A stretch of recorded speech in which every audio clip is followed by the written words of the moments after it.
అదే RTV app వార్తల్ని క్షణాల్లో చదివే అవకాశం ఉంటుంది. ఒక న్యూస్ పేపర్, ఒక టెలివిజన్ ఛానల్ మీ చేతుల్లో ఎప్పుడూ ఉంటాయి. జయ జయ హే తెలంగాణ గీతాన్ని రచయిత కవి అందశ్రీ రచించారు. ఈ గీతాన్ని తెలంగాణ ప్రభుత్వం రాష్ట్ర గేయంగా గుర్తించింది.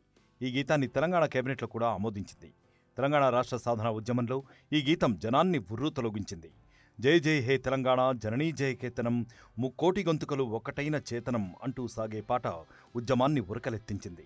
ఈ గీతాన్ని గతంలో రాష్ట్ర గీతంగా ఎంపిక చేస్తారని భావించినప్పటికీ కొన్ని కారణాల వల్ల ఆ ఆలోచనను పక్కన పెట్టేశారన్న విమర్శలు వెల్లువెత్తాయి.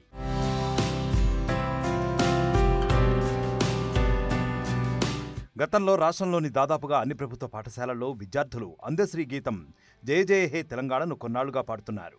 కొన్ని పాఠ్యపుస్తకాల్లో కూడా ఆ పాటను పొందుపరిచారు. తొలుత జూన్ 2వ తేదీన జరిగే తెలంగాణ ఆవిర్భావ దినోత్సవాల్లో ఆ పాటను పాడగా తదుపరి జాతీయ గీతాన్ని మాత్రమే పాడాలని నిర్దేశించారు. జయ జయ హే తెలంగాణ పాటను తాము రాష్ట్ర అధికారిక గీతంగా గుర్తించలేదని అప్పటి సీఎం కేసీఆర్ అసెంబ్లీలో చెప్పారు. రాష్ట్రం గీతం రాసుకున్నప్పుడు దాని గురించి ప్రకటన చేస్తామని చెప్పారు.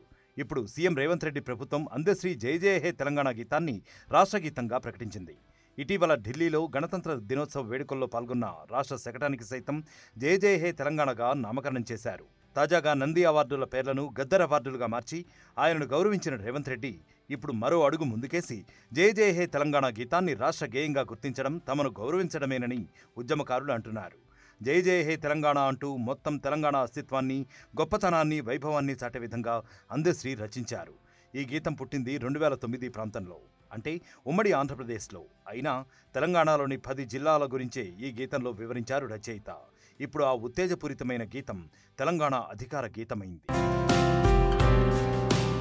మరిన్ని వీడియోస్ కోసం ఛానల్ ని సబ్స్క్రైబ్ చేయండి. లేటెస్ట్ అప్డేట్స్ కోసం వాట్సాప్ ఛానల్ ని ఫాలో చేయండి.